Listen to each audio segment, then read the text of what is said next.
Hello, good evening, welcome.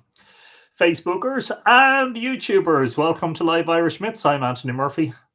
Tonight we are going to have an interesting, I hope, discussion. This is episode 85. Ochto is a cuig. You're all very welcome along to Choch Moraku. I hope that you're all keeping well and that you're in good form and keeping safe and physically distant and socially distant, whatever you want to call it, wherever you are in the world. Anyway, welcome along for another hour or thereabouts, maybe a little bit more of discussion tonight. You lead the discussion in a way because I wanted to throw it open to the floor again. We did this before and I thought it'd be a good idea to do it again, and I've lost my pen. No, I haven't. I just put it where it was supposed to be. Hope you're all safe and well anyway. On YouTube this evening, the first of the commenters is Daisy Peters, one of our very regulars today. I could arrive very early here. I'm very glad to participate in the chat. Fáilte, Anthony and everyone, looking forward to episode 85. Here we go. Indeed, Daisy, you're very welcome along. Erica Rivertree says, Banachty, O Louisville, Kentucky. Always a pleasure to have you along, Erica. Fáilte. Good evening to you. Mandy McCurl says, hello, everyone. Hope you're all well. Beautiful evening here. And now for something completely different.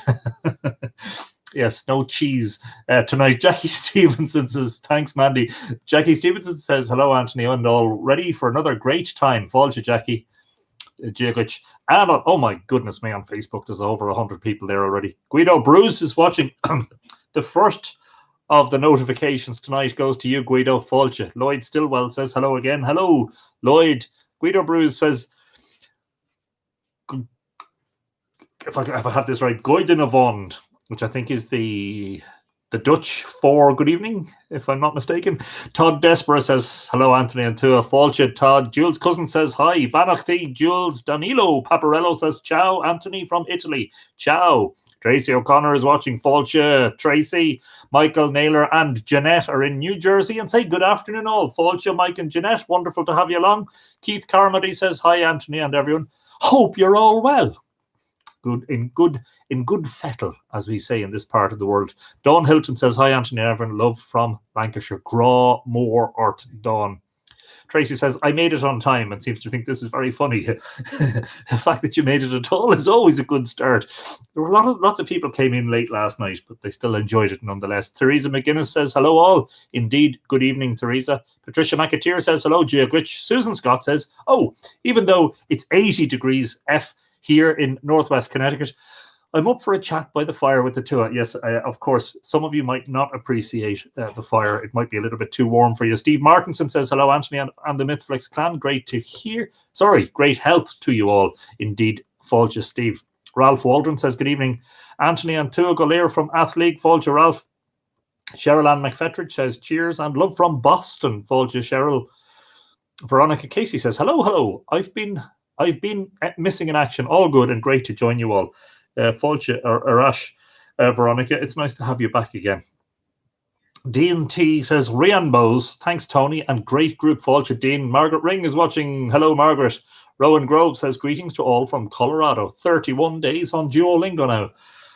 You're putting shame on me. I have been lackadaisical lately, but very well done on 31 days. Rowan, you will be our new Irish scholar in no time. Pat Rowan is watching. Fáilte, Pat, and Patricia McAteer. Guido, what could or would be found if they drained the Boyne? Ooh, yes. And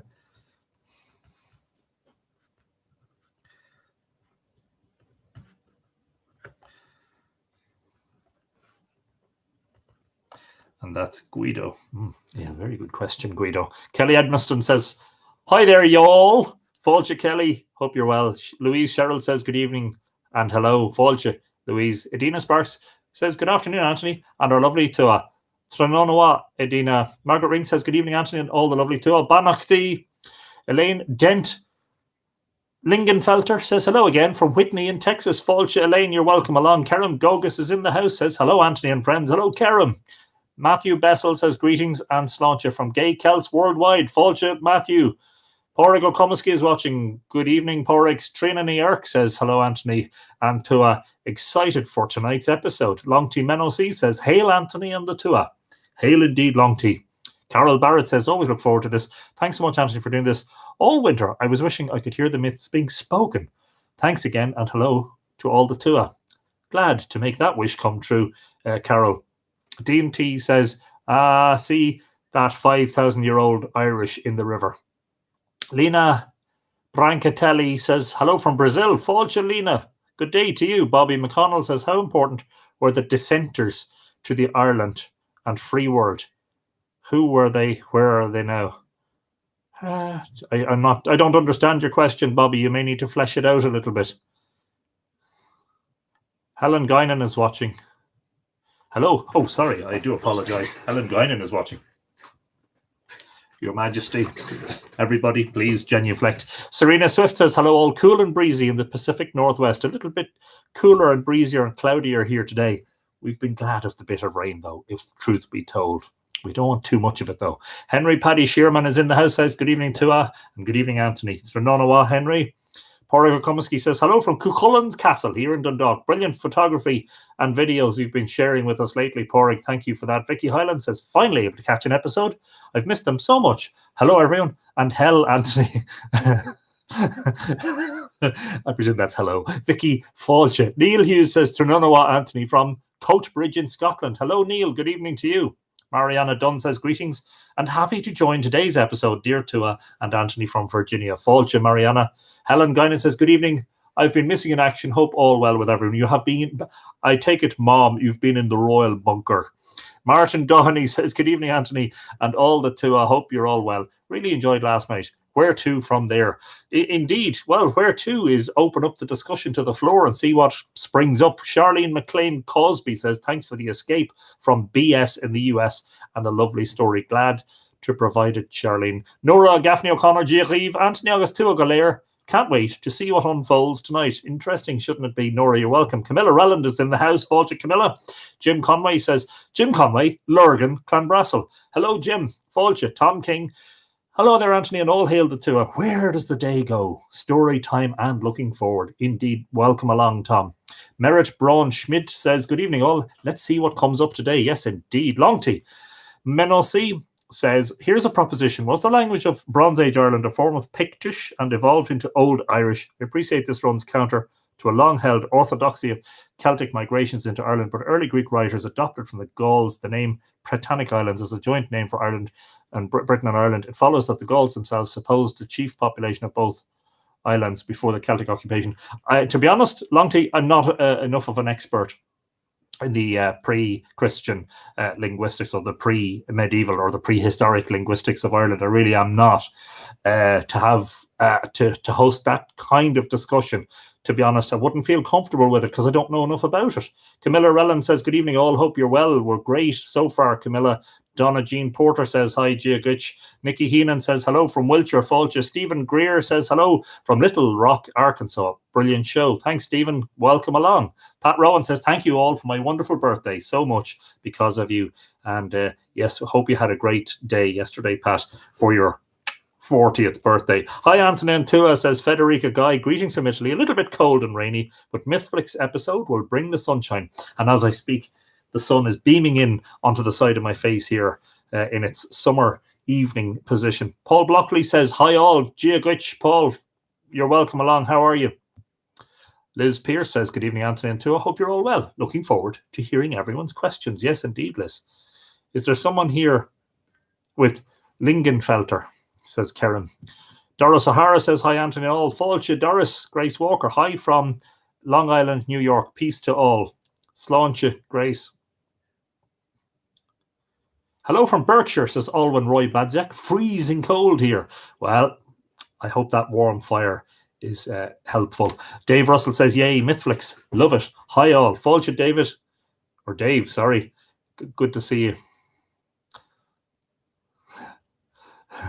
Rowan says, the knees don't genuflect so well anymore. Barbara Kling says, Trinonawa, Anthony August Tua, Fáilte, Barbara. All rise, lol. Anne McCallum says, hi, Anthony. Love the time spent with you and the rest of the Tua. Just a thought about sitting on her heels. Don't know if... Oh, sorry. Why does that happen? Don't know if or how it is in the old story, but in this revision it could be taken as an insult because it has been recognized as a penitent, subservient position unbecoming for one who's a deity. If you kneel long enough, you tend to sit on your heels. Get off your knees, girl. It is a foreshadowing of what she becomes. Yes, indeed. Tracy wants to know if we could think about an actual gathering of the Tua in 2021. Yes, indeed. In fact, I have been prompted on this matter by another of the Tua members, Paul, and Paul has offered to organise it. I suppose, yes, I would love to see it, and absolutely, let's make it happen. But I suppose let's hold off planning it until we have an idea, how things are going to pan out. But brilliant, yes, I would love to see that. Megan Walter says, hi, Giagich. Chach Osculcha, says Paul Garron. Evening, Tua clan. Fáilte, Paul. Movanway says, evening, Anthony and the lovely Tua. I'm still cooking my dinner, so I may disappear mid-episode to eat it. That's entirely acceptable. I'd love to know more about De Bracken, who appears in Acalona Shanorak. Yeah, or Bay Bracken. Yes. I can't help you because I just simply do not know anything about that. Let's just take a note of it anyway. I do have Acalo Nashanorak.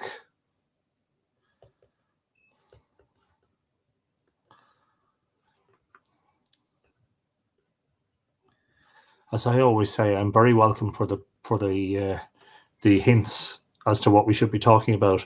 But if it requires me to go and do research, then that's going to take some time. I'm lucky enough to run a popular history page on Instagram, says Vicky Highlands, and just did a post on Cluck Farmore. The whole time I kept thinking, this story would be amazing if told by Anthony. Can we please have an episode of the Stone and Cuchulain's death, please? Yes, we can. Indeed, Vicky. Oh, yeah. I suppose I better get around to reading the Táin. I need to get around to doing that at some stage soon, don't I? That's going to take a while, actually. And we definitely don't want to skip towards the end of it before we do the beginning and the middle, But yes, indeed.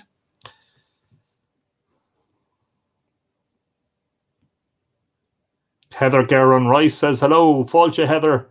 How are you? Patricia Patsy O'Malley Boyd says, hi, everyone. Giagwich. Paula Snow Queen is waving. Fáilte. Erica Bow says, good afternoon. Fáilte, Erica. Yvette Tillema says, hi, Tua. Hi, Anthony. Hello, Yvette. Stretch Wilson says, a bit of 32 Celsius here in Iowa. Good afternoon to you. That's about as hot as it ever gets in Ireland. So there you are, a nice stretch in the evenings. Never mind, that was a terrible pun on your name, and I'm sure you've never heard silly, stupid. I apologize. I won't do that again.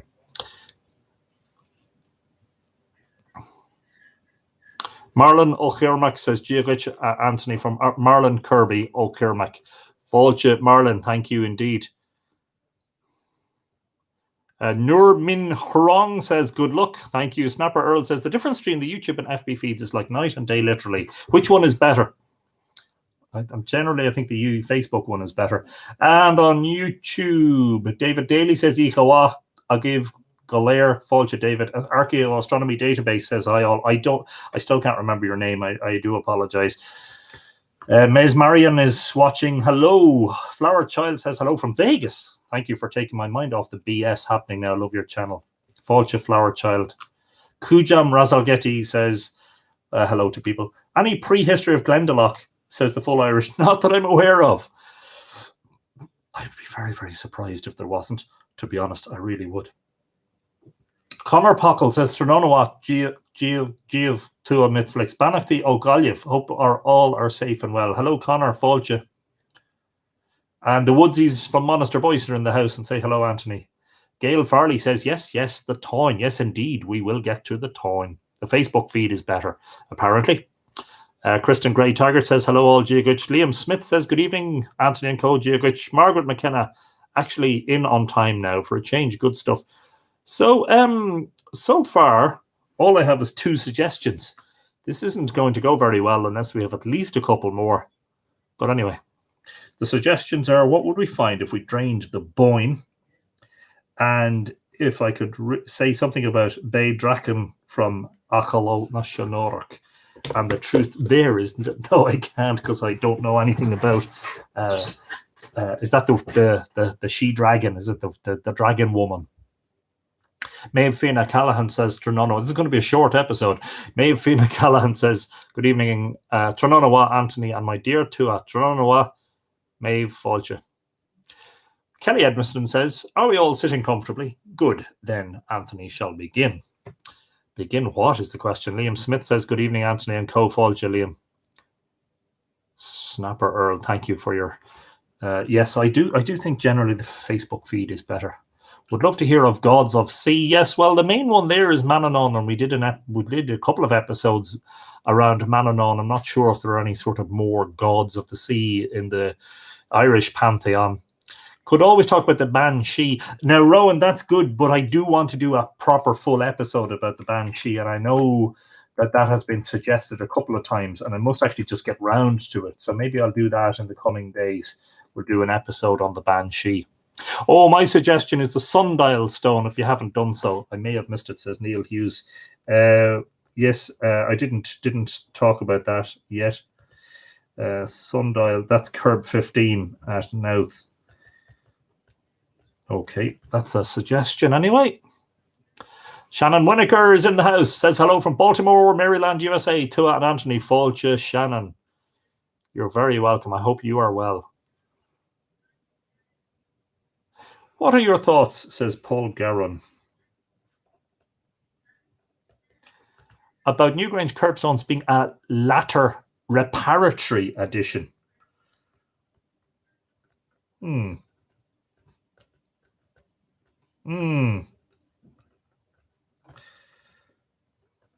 I'll have a few thoughts about that. Yes, we'll talk briefly about that.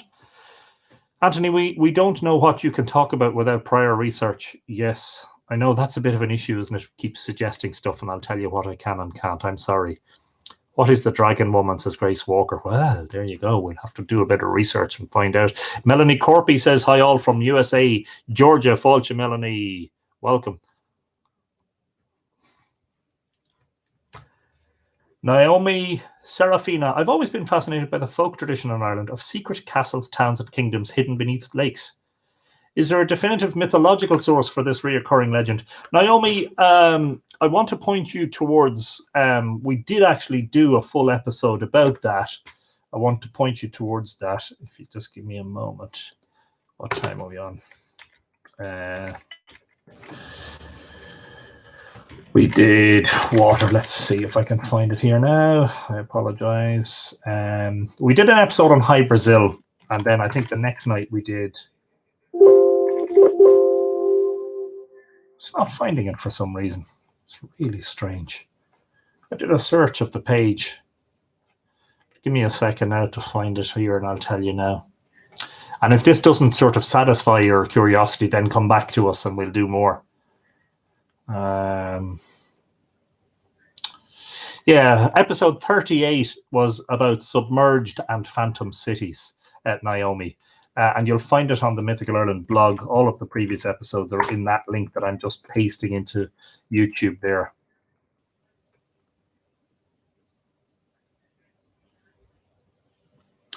Dan B says, a good idea would be to attempt to establish the distinctions and similarities between fairies and the dead, as both often seem interchangeable. We want to do an episode indeed on the fairies and the fairy lore and their derivation from the original Daedanan lore. And I think we'll do that first, and then if there's more, I want to get Morgan Daimler involved in that, because Morgan is my sort of fairies expert, and she is a fantastic expert.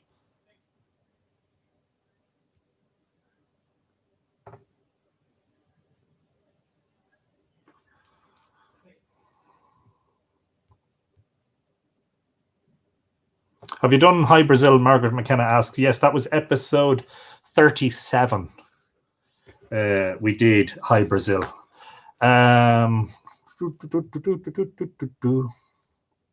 Megan says, my brain went blank the second Anthony asked for suggestions. Tell us a story. Whatever's in your heart, says Grace Walker. Yes. I could do that, indeed. What do you know? And we'll ask you those questions, says Susan. I know, I'm sorry, I apologize. More about Ethna, please.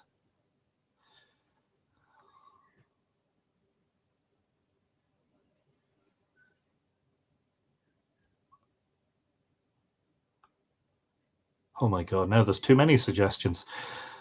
Ooh. Were any other mounds alleged to have an apex stone, Leofoil, other than Newgrange and Leckben? Inauguration stones are commonplace on mounds, but they're, I think, a later addition generally. Deborah Clayton Yeager says, hello from Iowa, USA. Just listening to hear the Irish spoken. Oh, Fáilte. The Banshee, yes, okay. That's a seconding for the Banshee. Any thoughts on connecting the megalithic dots around Ireland beyond the Boyne? I don't know what you mean by connecting the dots, but I'm going to take it down anyway. Connecting the megalithic dots. As in, do they make a pattern? Interesting. Oh, there's loads and loads and loads now. Margaret Brown says, hello from Florida. First time. Fáilte, Margaret. Make yourself feel comfortable. And I'm sure the MythFlix tour will make you feel welcome. Do you think there's anything to connect any star alignments with Sirius A or Sirius B? I'm led to believe that Sirius A, which we cannot see now with the naked eye, would have been huge in the sky perhaps 5,000 years ago. I'm doing some more research into it.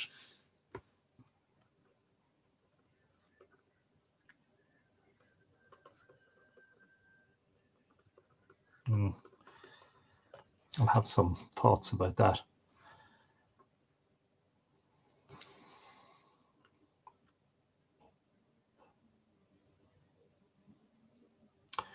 Yeah, Bowen and Ethna seems to be a common one. There isn't much there except for the two names are conflated sometimes. Gias, Liz Pierce, or taboos.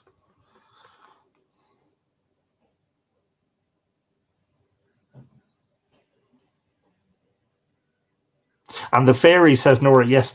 Again, that's remiss of me. I want to do an episode of the fairies and to tell a couple of fairy stories separate to what we're talking about with Morgan. I'm interested in who the Neolithic people were, where they came from, the Urnfield, the Hallstatt, the Latin, and the theory they came from the West, the Atlantic seaboard theory proposed by Barry Cunliffe and John Cock. And basically, were the stone mound builders Celts. No, they weren't. That's something we could have at least a brief discussion about, certainly. Okay. Zen Kazuba Etter says, hello from Inwood, Canada. Garter snake capital of the world. Fáilte, Jen. Crones, banshees, and owls. Triple act, says Kelly. Oh, you don't want much. Yes, indeed.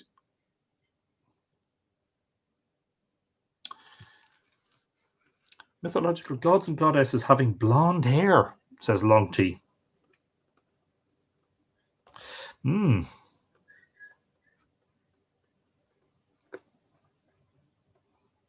Okay, I'm going to stop writing now. We are, oh my goodness me, we're at 23 and a half minutes. And Rowan says, well, Anthony, you did ask for more questions. Yes, indeed. Was there a known line of sight from mound to mound as communication by fire between candles? Is it said that from any castle in Ireland you could see 5 or 6 others? I wonder, does this apply? Yes, that's very interesting. And that ties in with connecting the megalithic dots. Yes, we'll call that intervisibility. Okay, let's see what we can do. That's enough questions for now. Are there any myths that are linked to new metallurgy, Neolithic or Bronze Age? Well, nearly all of the myths which we have metal in them, which says probably as much about the time they were written down in as the time they are purporting to be about. Most of them being written down in the medieval period. So that is probably why there's metal there. Okay, I'm going to go around to the top for the moment anyway. Let's try and get through a few of these. Oh, me and my open houses, huh? like you ask for at the beginning, there was only 2 questions, and then all of a sudden there's a whole plethora. What would you find if you drained the Boyne? Jennifer Foley says, hello everyone. Fáilte, Jennifer. Do we know what the population was in the Neolithic, says Germone?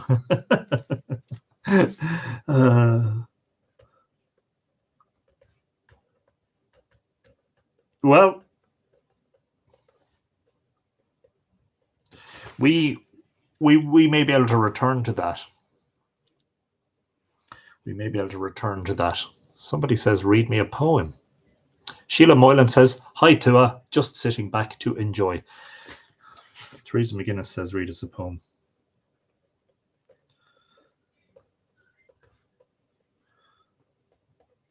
Okay, right. What would you find if you drained the Boyne? I suspect actually you wouldn't find that much, and that question was from Guido. At the end of February, I think I was mentioning that the last sort of fairly substantial public event that I attended, at which I gave a talk, was an event called the Pleasant Boyne, which was organised in conjunction with UCD, University College Dublin, and Steve Davis. And one of the speakers there, I'm dreadfully sorry, but I can't remember the lady's name. She spoke about a sonar survey of the Boyne, and that survey had identified a certain number of anomalies. I think over 100 anomalies. Now, a lot of those could be what you might call riverside litter. Like there were circular ones that look like donuts, which are almost certainly tires, car tires, tractor tires, actually, probably. Somebody else wants a poem. Tractor tires. But it was also said, Annalise, isn't that the lady's name? Boyne sonar. Underwater study reveals possible key at Brunabonia, and that is Annalisa Christie of UCD and Dr. Kieran Wesley of University of Ulster. They surveyed 10 kilometres of the Boyne River from Old Bridge, which is east of the Brunabonia complex, to 1.8 kilometres east of Slane Bridge. In other words, covering the whole Brunabonia area. Some of the anomalies were long, narrow-looking anomalies, which apparently could be further ancient boats, possibly Neolithic boats. Kimberly Halligan is in the house.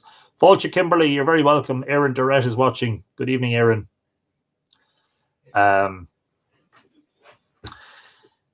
Also, Guido, what you might expect to find in at least a couple of places are dropped curbstones. Nolan Proctor says, hi, Anthony Antua, Lamont Jeev, Fáilte, Nolan. It has been suggested that, given the number of journeys that were required, several hundred. Nick Eska Casterton is in the house. Fáilte, Nick. Jigic, Aaron Durrett, Fáilte. Given the number of journeys that were required, several hundred, just in the case of Newgrange, that it's highly likely that stones were dropped. Now, as it happens, one local man, Clive Gibney, who we mentioned before, he makes the traditional Boyne currachs, the traditional wicker. They're made of willow, covered with cowhide, the traditional boats, and he knows the Boyne very well. And he says that he reckons there's a couple of examples of very large stones in the bed of the river, which are likely to be those dropped curbstones, stones that were dropped on their way. Now, if you're interested in that subject, I'm going to post in a link to retracing the journey of the huge stones of Brunabonia. It's actually 31 kilometres from Clogherhead to go down along the sea and to follow the course of the river is 31 kilometres. I'm just going to paste that in as a link here on Facebook and also on YouTube. Something that perhaps you can watch later on if you're interested. And I'll also study. I'll also copy the link to the Irish Times article about the Boyne sonar study. Sorry, I'm just trying to get the video up here on Facebook so I can post it in. Paste it in even. Post it, paste it. 31 kilometers, yeah. I think it's 31. If not, it's more, but I think it's 31. Somebody could do that. Okay. Kilometers to miles. 31 kilometers, over 19 miles. So you imagine that that's 19 miles from Clutterhead down the coast into the mouth of the Boyne and up the Boyne River to the monuments and back again. So it's 31 kilometers and 31 back. 19 miles every time you have to bring a large stone, which is fascinating. What else would you find? Well, who knows? I mean, this is an outlandish suggestion, but you might find something akin to the Tara brooch. The Tara brooch was reputedly found in sand dunes at Bettystown Beach.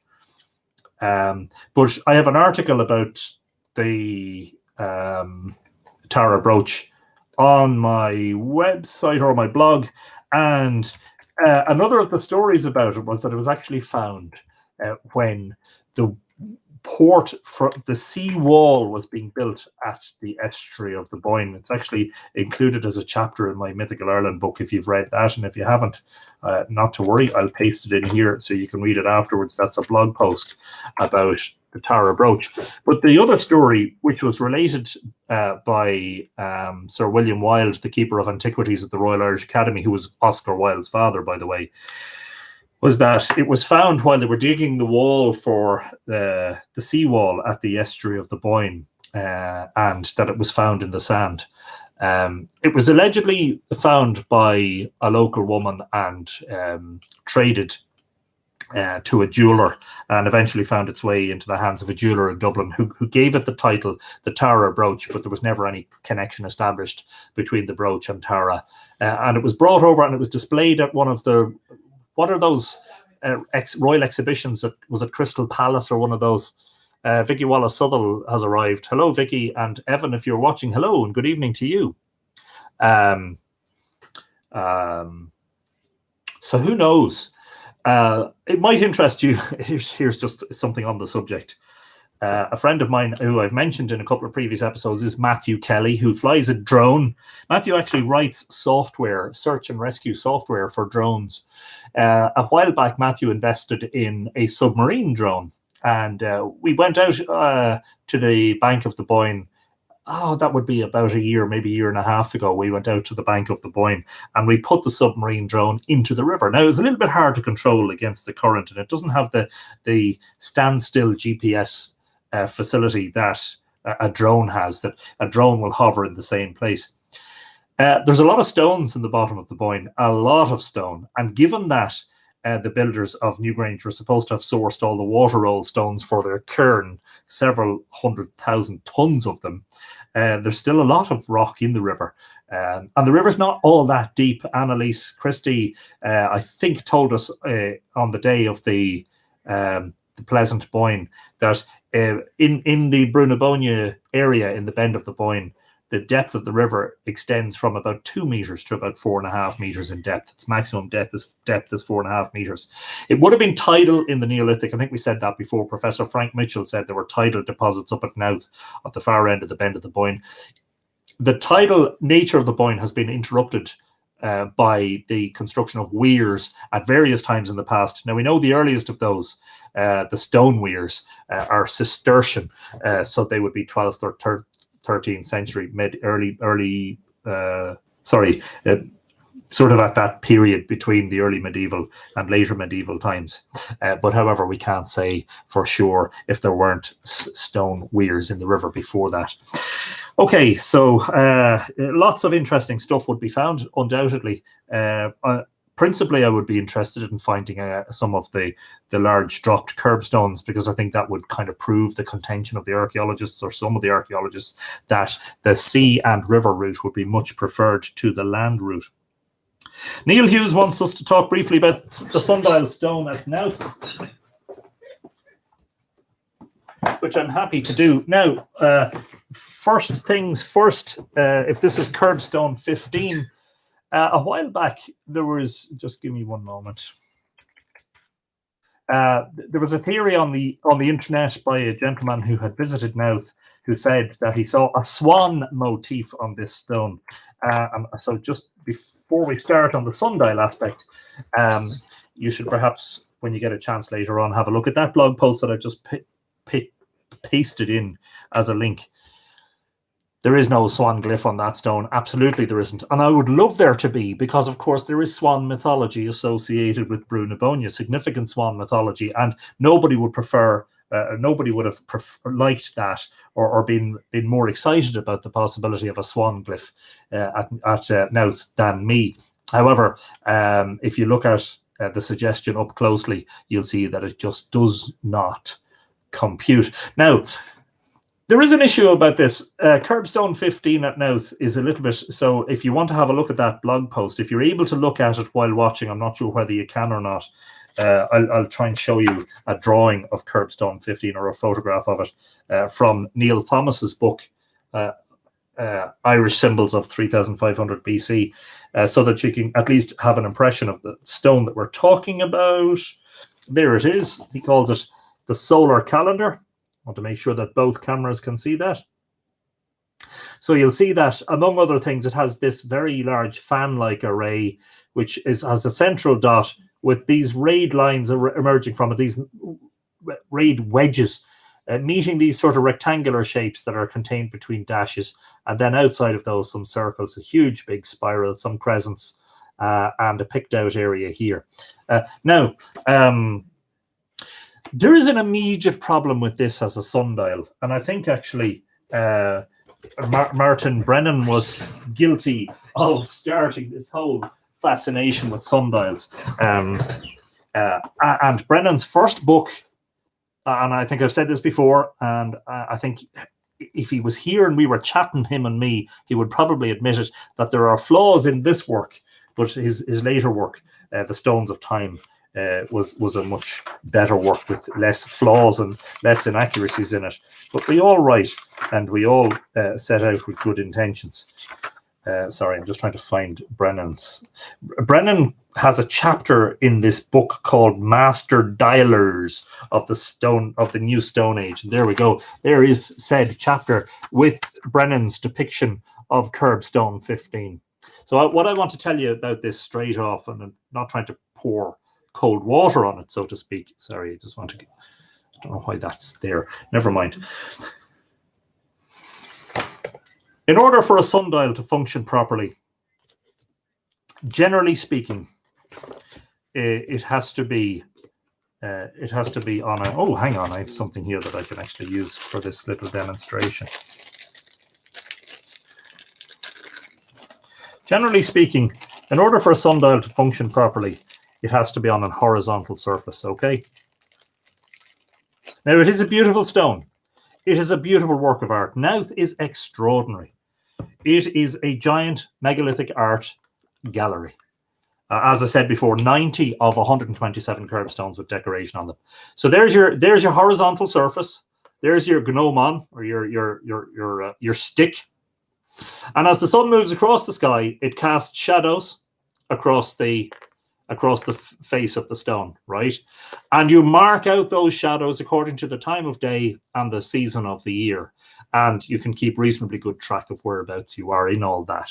By the way, sort of a central flaw of the theory that these are sundials is that because of the type of astronomy that you would have been practicing, which I think we've discussed in previous episodes, you would not need a sundial. However, it is kind of a handy thing to have. Now, Let's just imagine for a moment. I'm going to get a piece of paper. Hopefully, this is going to be interesting. Hopefully. Right? I'm going to get a piece of card. It's one of my note cards, right? And let's imagine for a second that the gnomon is positioned here. And let's imagine that you have traced out the course of the sun with shadows at various times of the year, and you've marked them out, right? Let's just suppose you've done that. And I'm going to do this very quickly and very crudely, okay? And I know this is terribly crude. Okay, so let's imagine you've done that. So your gnomon or gnomon is standing here on this little spot here, and your shadow is cast at various times. In the summer, the shadow is going to be shorter, and in the winter, when the sun is lower, it's going to be longer. This is very, very, very rough. So there's your surface, right? I'm the observer looking across the top of the... Of course it won't stand still. Standing still, son. Never mind. It won't stand still, of course. I'm the observer, and I'm watching the sun, and I'm watching its shadow, and I'm marking its shadow. Now, what do you think happens to that sundial if you do this with it, and you put it on a vertical face? Because that is the position of Curbstone 15 at Mouth. What should be on a horizontal plane is actually on a vertical plane. In addition to that, the face of that stone is roughly facing towards the east. So none of this makes any sense with regards to its vertical positioning, first of all, and its position facing the east. It should be horizontal, and it should be facing south. And by the way, the gnomon should be closest to the sun, and the arcs, the rayed arcs, should be furthest away from the sun, right?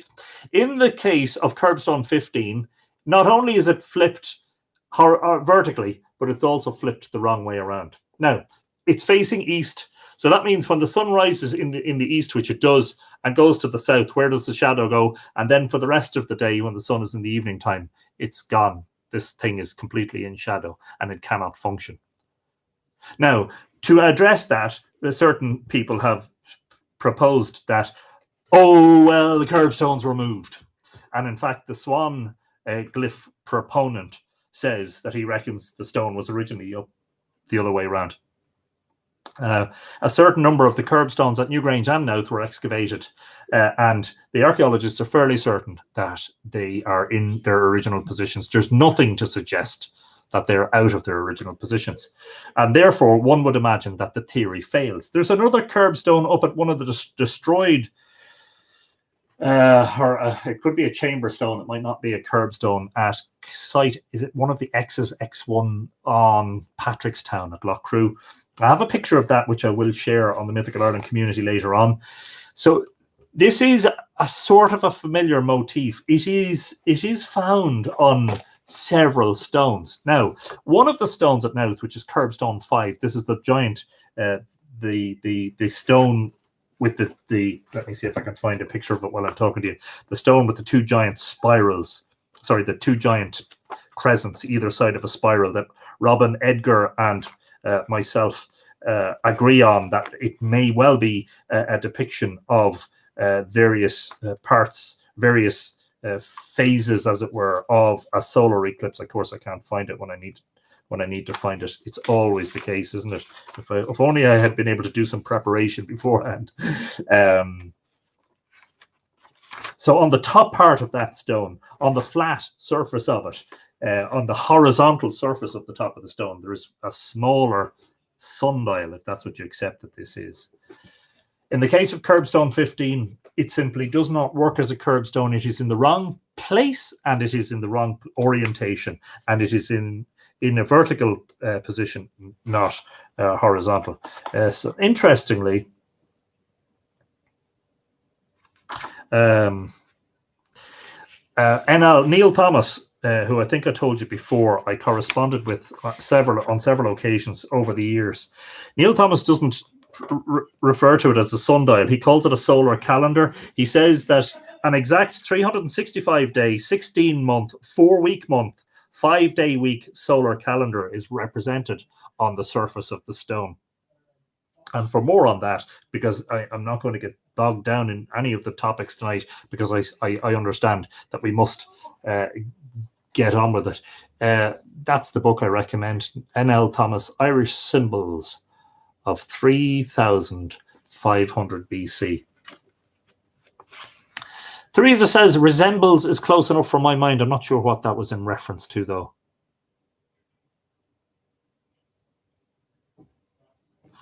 If you put a stick in front of it, you have a sundial of sorts. Yeah, but you don't, Scott. You don't, because I could make a model, and I'd probably have to do that to show you what would happen in that circumstance. It is in the wrong place for that to happen. It cannot function as a sundial. And of course, the suggestion was that the gnomon actually sits into the hole, that cup hole that is positioned right in the middle of the fan motif. And the whole thing falls down on the basis that that stone needs to be out in the sun, positioned on its, rather than being positioned vertically, it needs to be positioned horizontally, facing south, with that gnomon in the middle of it for it to work, Margaret McKenna says, yes, that's the one on Patrickstown. It's hard to read now as it's very eroded. Yes, I have a flash. The way I light the stones from the side. I must just, Margaret, you might prompt me afterwards to share that photo with the group. I have that picture and I would be glad to share it.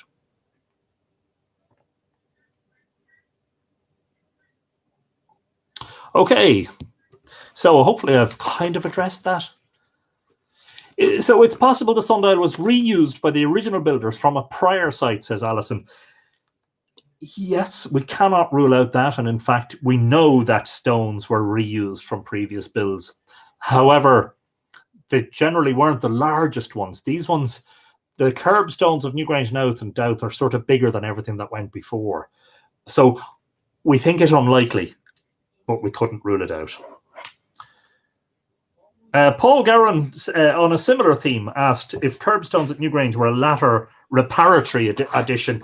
The simple answer to that, Paul, is no, not as far as we know.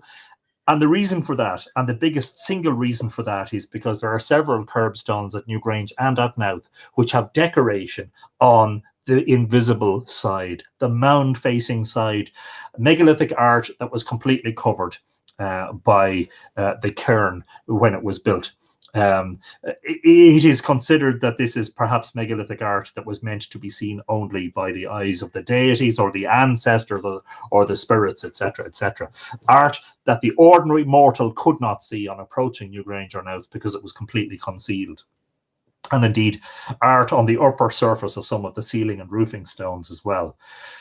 And on that basis, you'd have to say no. However, again, referring back to the previous comment that stones were reused from time to time, it would appear that, for instance, the satellite sites around Nouth, of which I think there are 18 in total, or there were 18, a lot of those were found in a destroyed or semi-destroyed state. A lot of the stones were missing. And George Ogan found instead sockets where the stones had been, and represents those sockets in lots of cases in the satellites with concrete plinths showing where the stones were. So perhaps those stones were taken out of there and reused in the larger structure. There's nothing, I don't think, in the archaeological literature that discusses or suggests that the largest of the curbstones, the decorated ones, was reused from anywhere else. So I'm not so sure. Certainly, I think you'd be hard-pressed to find any archaeologist dealing with the Neolithic or Irish prehistory in particular who would have any opinion contrary to the accepted position, which is, no, they were moved into position when the things were being built. And they were actually decorated in position, some of them, because when they excavated beneath the ground level, they found that the megalithic art, had basically stopped where the ground level was, On a related note, Calvin Clown is asking, love the name, by the way, that's definitely not your real name. Could the pits at Dronehenge have held standing stones? They could have, but we think it's very, very unlikely, because if it did, why were every single one of them taken away? There are, just have to be careful about this. I'm pretty sure there are 36 double ditch segments, which would make 72 stones. I know that's an interesting number, and some people have gotten very excited about that. And they would be all missing, all taken away, all broken up, etc., etc. Why would you take away stones from a site like that and not take away stones at some of the passage mounds, etc.? So we think that it's more likely that they were ditch segments, possibly timber-lined ditch segments. I've got Bowen and Etna on my list. A lot of people seem to want to know about Etna. Grace Walker wants a story and somebody wants a poem. Somebody asked about connecting the megalithic dots, but I didn't really understand the question. Paul asked about, long distance alignments, intervisibility, etc. Now, that's a subject upon which I have written a certain amount. And I do think, personally speaking, I do think that long distance alignments were a thing, and very, very precise long distance alignments. One of the best examples of that is the one that we've spoken about before: Island of Mirren at Ishnok, Cairn T at Loch Crew, and the Callibira's house on the top of Slieve Gullion, all very, very precisely aligned over a distance of about 63 miles. Kimberly asks about the Dedanan and the Fair Folk. We are going to be talking about that in an episode, Kimberly, so I'm not going to probably address that tonight. We are going to do an episode about the emergence of the fairy folk out of the myths and legends of the Tuatha De Danann. So, intervisibility, Paul, is not necessarily so important. This is the crazy thing. Like, Newgrange and Fornox are not intervisible, and yet they're solstitially aligned. Long distance alignments, I'm thinking about Millmount and Slane and Croagh Patrick, which are very, very precisely aligned. That's over 100 miles. Yeah. I think there's enough evidence. One of the difficulties, of course, when you suggest this is that people say, well, if you draw a line from one place to another across Ireland, because it's littered with archaeological sites, you're going to get alignments, but not with the precision that we've seen in some cases, which suggests to me certainly that they were using stars and long distance foresights and indeed fires on hilltops to try to complete some of their alignments. I hope that answers some of your question anyway. Darren Egan asked about Sirius A and Sirius B. I know that there's a very popular work, more than one, about Sirius B, the companion star of Sirius, which can only be seen in large telescopes, which relates the idea, it's called the Sirius Mystery, and it relates the idea that the Dogon tribe in, I think it's Mali in Africa, that they knew about this companion star to Sirius A, and it is in their stone art, their megalithic art, and it is in their traditions. I have to be honest, I'd be very skeptical. At the same time, could never rule anything out. Sirius, the main star, Sirius, of course, I do believe was very important in prehistory, not just to early Irish astronomers, but astronomers all around the world. It is coincidental, perhaps, but I think more than coincidental that Newgrange, when it was built, was aligned on the rising of Sirius, the dog star, and also the summer solstice sunrise. So, in effect, one always has the question in one's mind about whether Newgrange was originally aligned to Sirius, but then over time that Sirius, perhaps, and some of my friends have suggested this, one in particular, that the dispossession of Elkmar, or the banishment of Elkmar from Newgrange, which happens in two tales, Tuckmark Etain and Altron Chiagov Ather, which we read in 2 episodes, yesterday and the day before, that the banishment of Elkmar could have been the leaving of Sirius, because Sirius was rising in the sky and no longer visible from the chamber of Newgrange, to be replaced with Angus Og, in both cases, Angus being a son of the Dagda, Angus being perhaps symbolic of the young, youthful, vibrant son, as has been suggested. In the case of the Goal in Shida, Angus dispossesses Dagda of Sheed and Broga. I can't imagine a scenario, to be honest, where it wasn't noticed by people who were definitely competent astronomers, that it wasn't noticed 5,000 and a little bit more years ago, that Sirius, hey, lads and lasses, Sirius is rising in exactly the same place as winter solstice sun. I can't imagine that wasn't celebrated. And tying directly into the next subject, which is about Ethna, is the story about Ethna coming into Newgrange in the form of a dog. Hope I have that.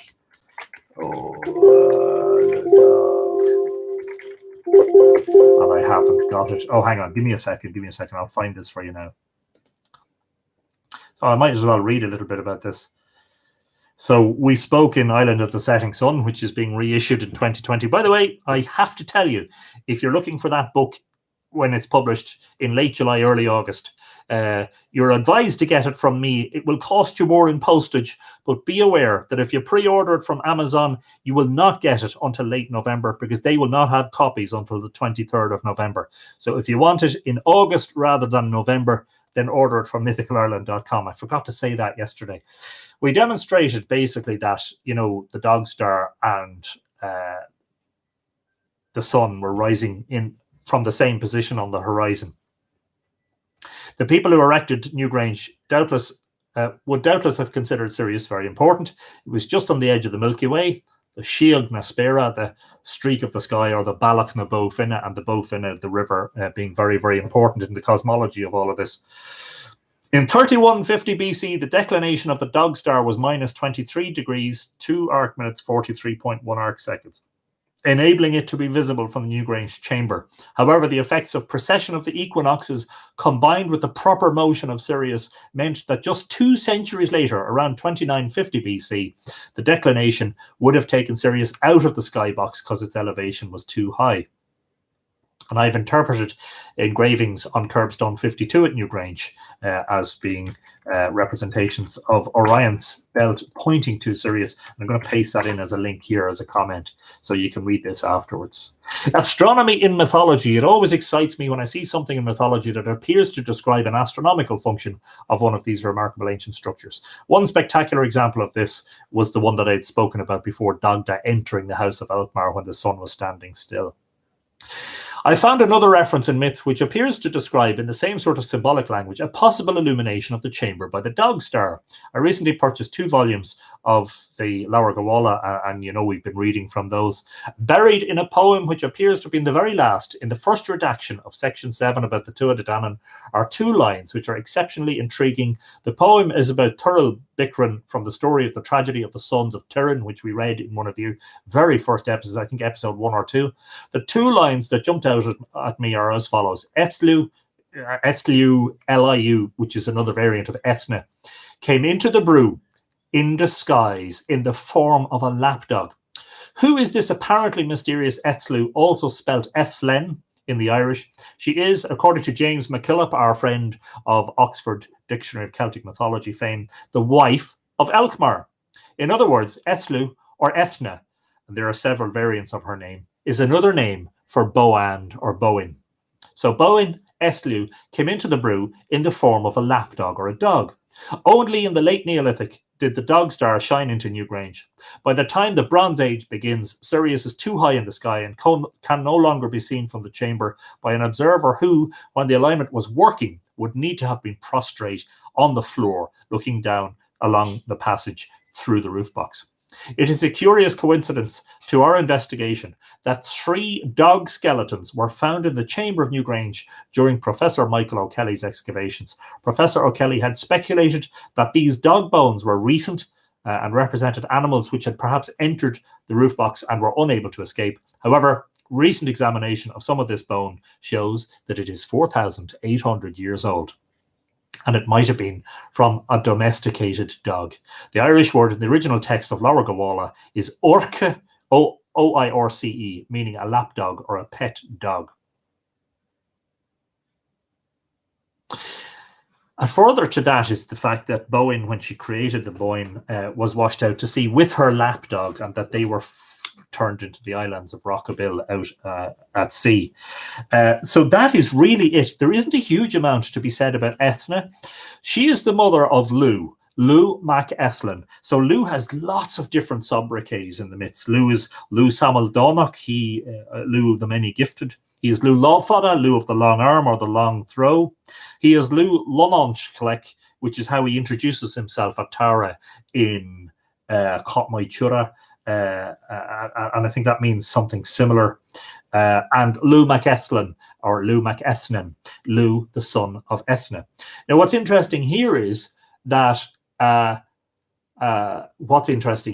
if Ethna and Boan are one and the same, they're just different names for the same deity.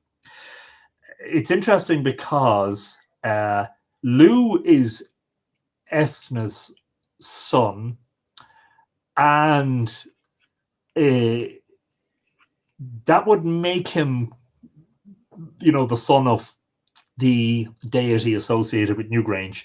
And Setanta, who is Lugh's sort of spiritual son, Lugh is Setanta's spiritual father. In fact, Lugh comes to Dectana, who's Setanta's mother, at Newgrange in a dream and says she's going to get pregnant and she's going to have a child, and he tells her to call the child Setanta. So I think what we're seeing here is a sort of a conflation of the roles. We see that also, for instance, in what we were talking about last night, in the fosterage of female characters in the brew, the fosterage of Englec at Nouth. She was a daughter of Alkmaar, the fosterage of Kirkhogue and Ethna at Newgrange. And we did discuss, didn't we, towards the end of last night's episode, the possibility, but more the likelihood, that Altron Chia Gavathar is an original story connected with Newgrange, but it has undergone a severe transformation to appease the masters of the scribes. And on that note, if I may diverge from the path just for a tiny little bit. Today I was just reading something, and it because it relates to last night's episode, and because I think it's pertinent right now, I will read it. This is from the introduction to Coga Gael Regalia, which is the War of the Gael with the Gael, or the invasions of Ireland by the Danes and other Norsemen, found in the Book of Leinster and two other manuscripts. In noting the various readings detected by a collation of the manuscripts, the editor has taken no notice of mere differences in spelling, except in some rare instances. Irish orthography, and orthography, remember, is the conventional spelling system of a language, in the 12th century was so unsettled, and indeed is still so unsettled, that the same word is frequently written by the same scribe in different spellings on the same page. To note all such variations would have swollen the work to a size out of all proportion to the information so collected. So that's the first thing, is that the spelling is often very poor. But here we go. In relation to the changing of a story to suit the worldview of the Christian scribes and their masters. In his transcript of the Danish Wars, which is the book we're talking about, he has modernized the spelling. That is Michael O'Clery, who was a Franciscan of the 16th or 17th century. He wrote several manuscripts, including a version of the Laur Gawala. He has modernized the spelling and has probably introduced other more serious deviations from the texts of the O'Daly's manuscript. He intended his copy for the use of his contemporaries, and therefore, perhaps, deemed himself at liberty to adopt the modern orthography and other grammatical peculiarities, which would be to them almost intelligible. This circumstance no doubt has greatly diminished the value of his manuscript, especially as we cannot be certain whether his departure from the ancient original was confined to such minor alterations. It was unfortunately the custom of, listen to this, is very important. It was unfortunately the custom of Irish scribes to take considerable liberties with the works they transcribed. They did not hesitate to insert poems and other additional matter with a view to gratify their patrons or chieftains and to flatter the vanity of their clan. It is to be feared that for the same reason they frequently omitted what might be disagreeable to their patrons or scandalous to the church. Thus, They were unconsciously guilty of anachronisms and various mistakes, which have the effect of throwing discredit upon the works so transmitted to us, as disproving apparently their claim to antiquity. So, in relation to Altrum Chiagav which I think is a story of two halves, the half pertaining to the Tuatha Dé Danann and their association with Newgrange, and the half pertaining to the apparent transformation or the apparent baptism of Ethne, an important figure of the De Dananns, into a Christian who then dies after confessing a belief.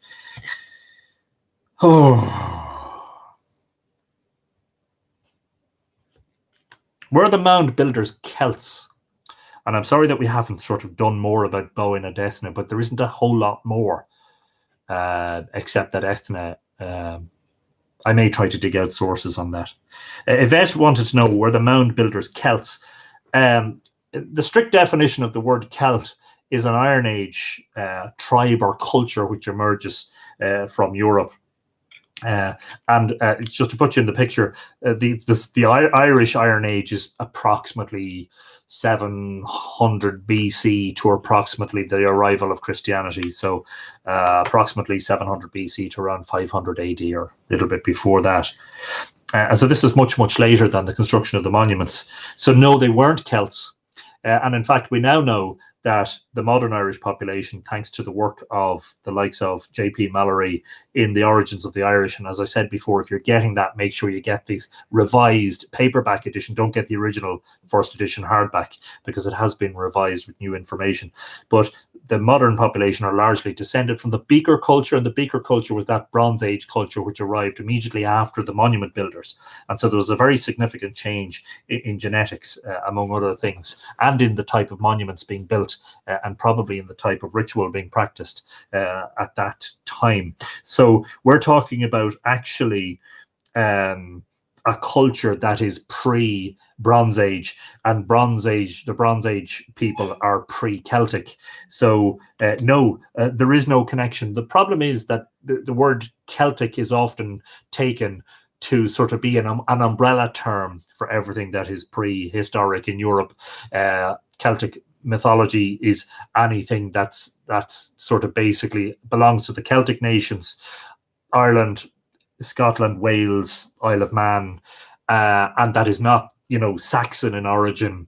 But unfortunately, Celtic has been used as an umbrella term, and so it has lost I think, indeed lost a lot of its sort of original meaning. Germone says Ireland's Immortals has a section on Ethne. One moment.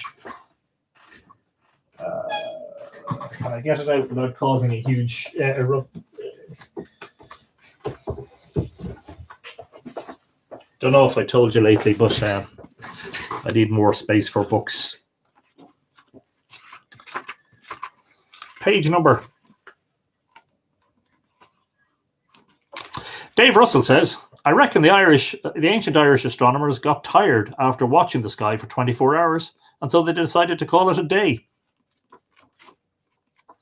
Except for they didn't reckon days back then, Dave. What were we? We were looking for Ethne.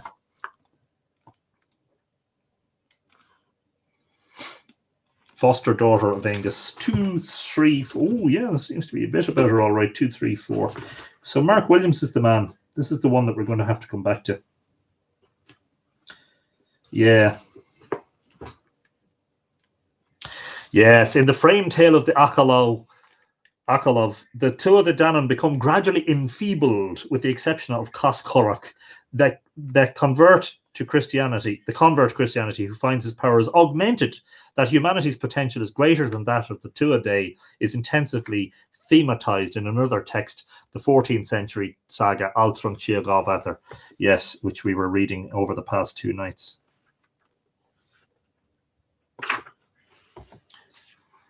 Yeah, so that section is based around that. Yeah, perhaps I need to do more reading and come back to Ethne.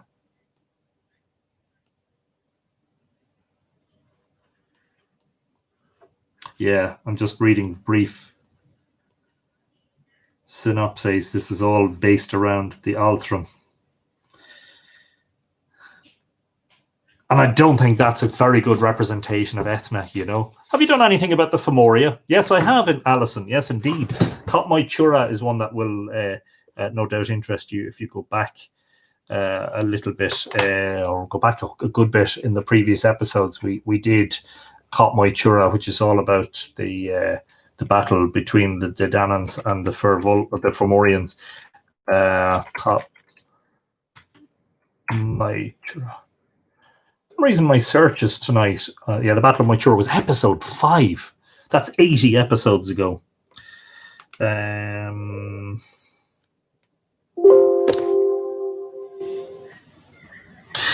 Read a poem. I could recite one because I don't actually know many poems.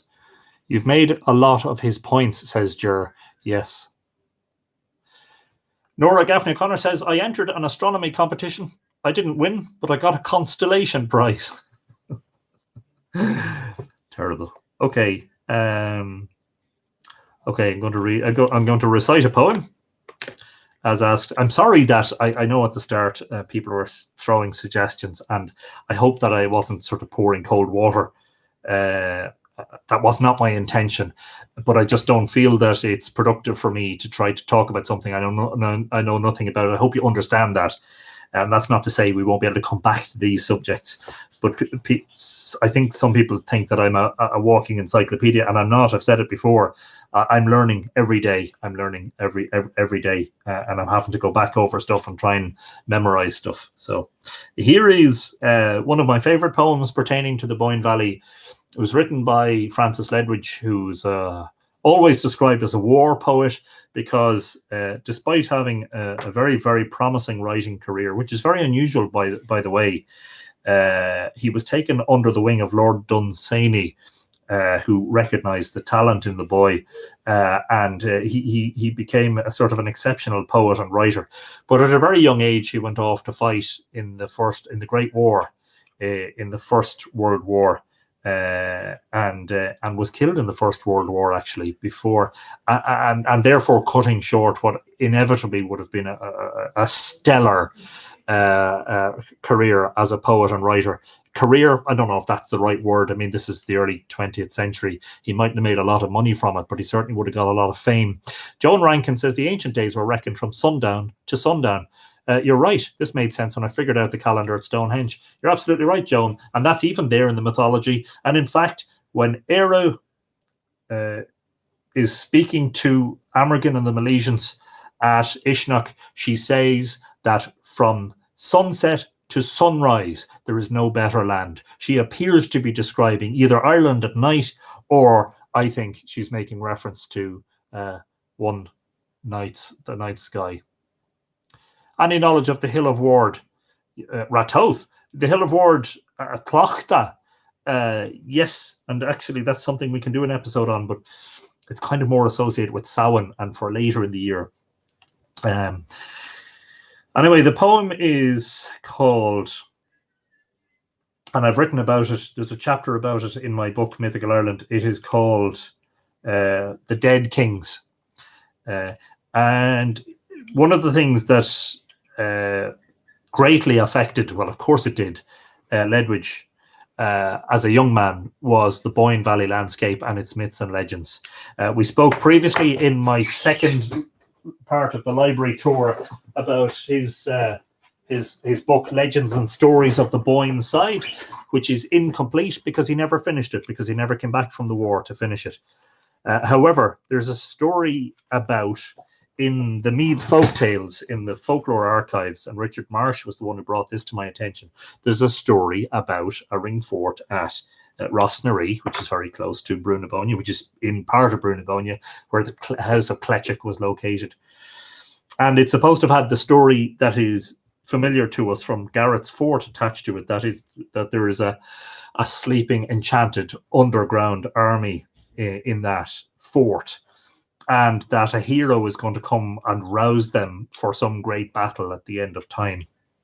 But that on occasion, several people have wandered in there accidentally, or, in a drunken state, perhaps. And that went to pull a sword from the wall, which is very Arthurian, Excalibur and all the rest. But on seeing the army rousing, were terrified and ran out of the place. And the enchanted army screaming after them, "Coward, coward!" Now, I've never been able to identify the location of this fort, and I'm not sure if it's one that has vanished with time. Ken Williams found a very large henge-like structure on the high bank of the Boyne at Gilltown, which would be close enough to Rossnaree in 2018. And I wonder whether it might not be that or something in its vicinity. Anyway, I think myself, I'm not sure if the scholars agree, but I think myself that this poem combines the imagery of the war and, by the way, a foreshadowing of Ledwige's death in that war, and imagery not just from his local area in the Boyne, and he would have walked along the banks of the Boyne at Cruban and Slane and Knowth, and on the other side of the river at Rossnaree and Cletchuk, etc., etc. So these were places that were so familiar to him, and he brought them with him, even though he was fighting in strange fields far, far away. And so I hope I can remember it without having to. Actually, I don't have it anywhere to prompt me, so hopefully I bloody well need to remember it. So this is The Dead Kings by Francis Ledwidge. All the dead kings came to me at Rossnaree, where I was dreaming. A few stars glimmered through the morn, and down the thorn the dews were streaming. And every dead king had a story of ancient glory sweetly told. It was too early for the lark, but the starry dark had tints of gold. I listened to the sorrows three of that era passed into song. A cock crowed near a hazel croft, and up aloft dim larks winged strong. And I too told the kings a story of later glory, her fourth sorrow. There was a sound like moving shields in high green fields and the lowland furrow.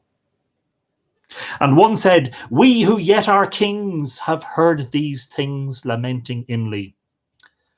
Sweet music flowed from many a bill, and on the hill the morn stood queenly. And one said, over is the singing and bell bough ringing whence we come. With heavy hearts we'll tread the shadows. In honey meadows birds are dumb. And one said, since the poets perished and all they cherished in the way, their thoughts unsung like petal showers inflame the hours of blue and grey. And one said, a loud tramp of men we'll hear again at Rossnaree. A bomb burst near me where I lay. I woke, 'twas day in Picardy.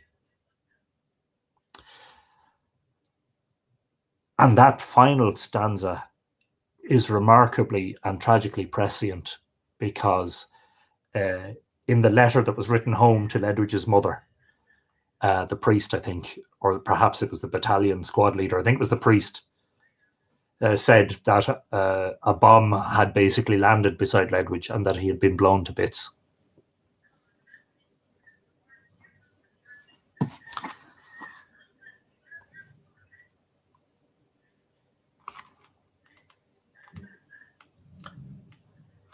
The part actually that that moves me the most is the stanza about the poets, which I believe to be one of the finest pieces of writing to emerge from the Boyne Valley in the entire history of the valley. And that is, since the poets perished and all they cherished in the way, their thoughts unsung like petal showers inflame the hours of blue and grey. Oh, perhaps then I should finish by, somebody wanted me to read a story, but I don't suppose you would mind if I read something sort of semi-associated with what I just read. Rowan Grove wants to know the title. It's called The Dead Kings, and it's by Francis Ledwidge. Oh, maybe. Let's see. I don't know. We're late. I don't want to.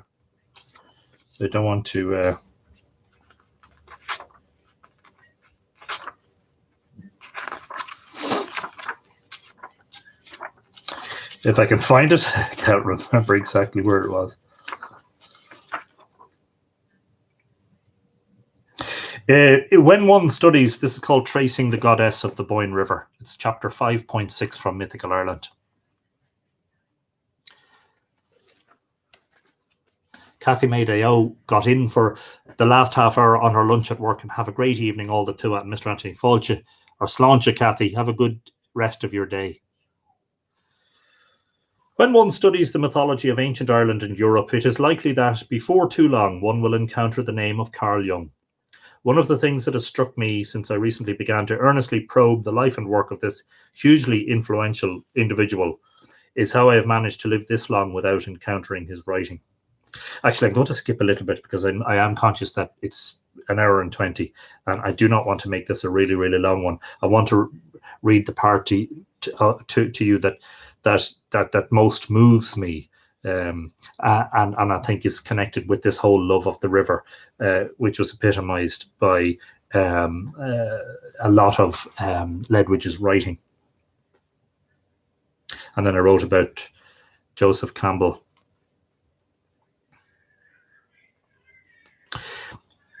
In his biography, Lawrence van der Post discusses Jung's association with the Rhine and how Jung believed that no one could truly live without being in the presence of water, whether lake or river. The biographer believes it was a portentous event that Jung, born on the shore of Lake Constance, should 4 years later move close to Basel, where he spent 21 years in the presence of the great Rhine, so that the presence of this great river was in and around his senses.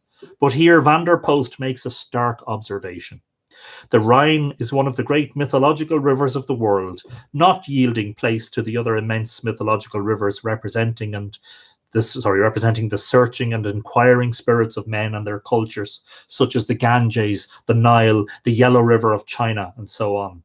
But unlike those rivers which appear as rivers of light, resolution, and are full of a natural maternal solitude for life, the Rhine is a dark, angry, and outraged masculine stream. It was as if the Rhine had its source in the heart of darkness of European history.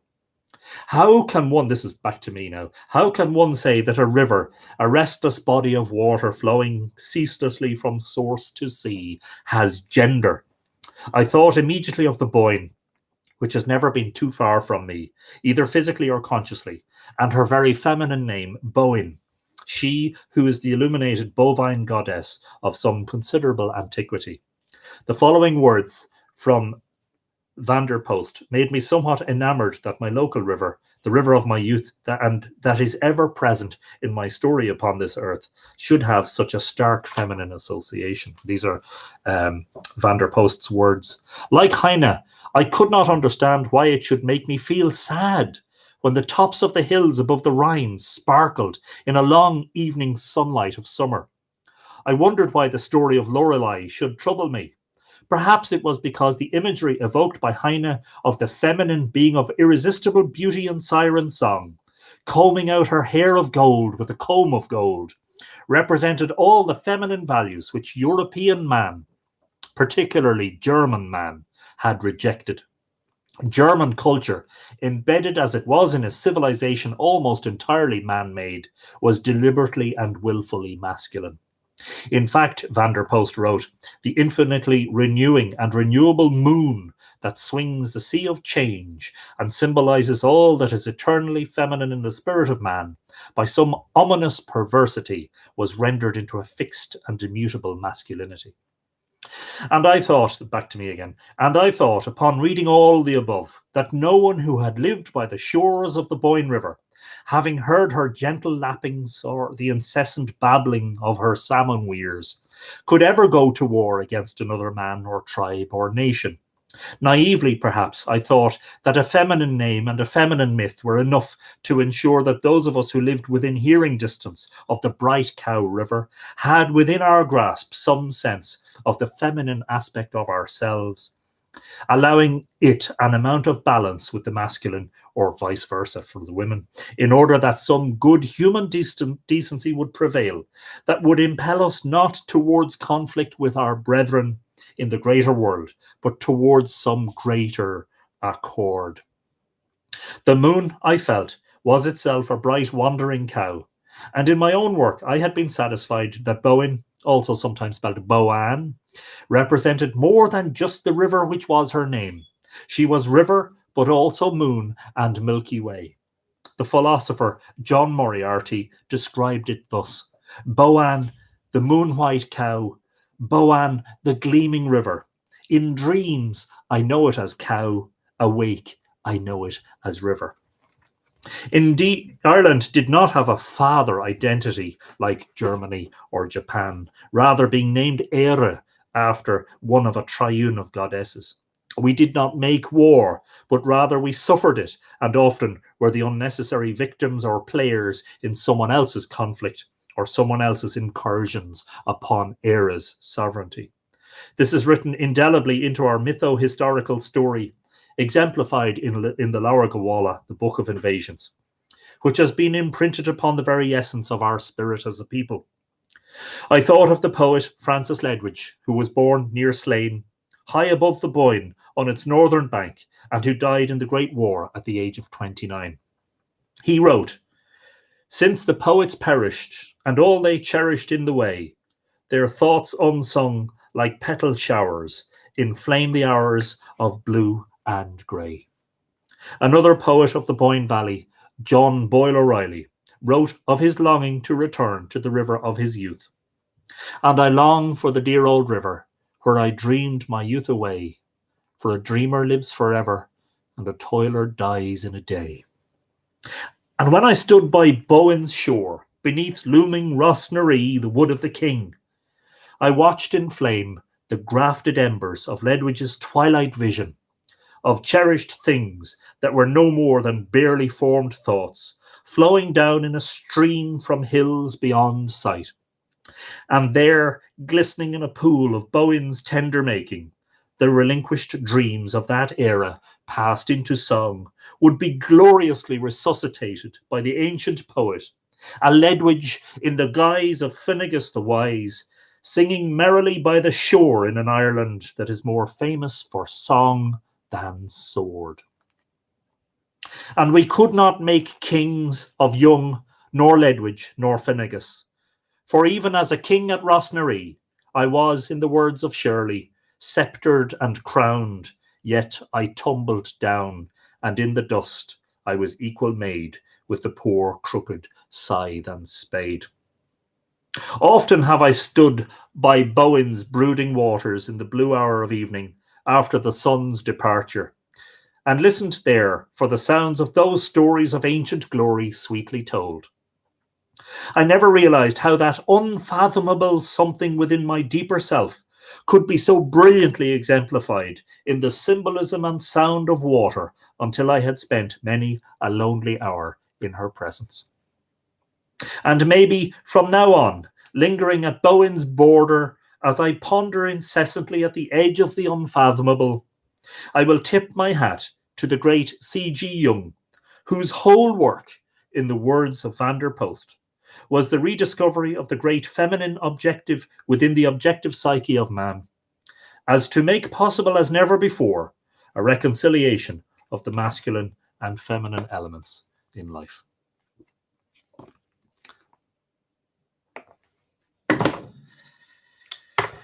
I'm very sorry that we didn't get to talk about some of the other subjects. I will take note of as much as I can in terms of trying to incorporate them into future episodes. And I do apologize again for the fact that there were ideas being put forward that I just haven't got the expertise to talk about, and I apologize for that. In the meantime, it's always a pleasure for me to read to you. And I enjoy it, and I enjoy your company. You have been treasures in this journey, and very encouraging treasures as well. And it reminds me that I must keep writing. That's the most important imperative, isn't it? I must keep writing. It's just, and I actually find that that sort of open, flowing, open form of writing, that creative form of writing, that poetic, and poetic language seems to suit me very well. Anyway, thank you all. An hour and a half. I think we should call it a night. I'm going to have a drink. Don't know about you guys. I'm going to have a wee drop of whiskey before I go to bed. So again, I apologize to anybody who suggested something that I couldn't talk about, but hopefully, and perhaps we'll be able to come back to that in the future. In the meantime, a lot of Ledwidge's poetry is available online, and he has certainly been an inspirational character for me, an inspirational poet. And we're getting a lovely red sky outside, actually, as we end the episode. We did promise some Dinshanicus, so we'll probably get to some of that over the next couple of episodes. And I'm not forgetting that there is a significant number of suggestions there from previous times for episodes, and we're going to get around to those as well.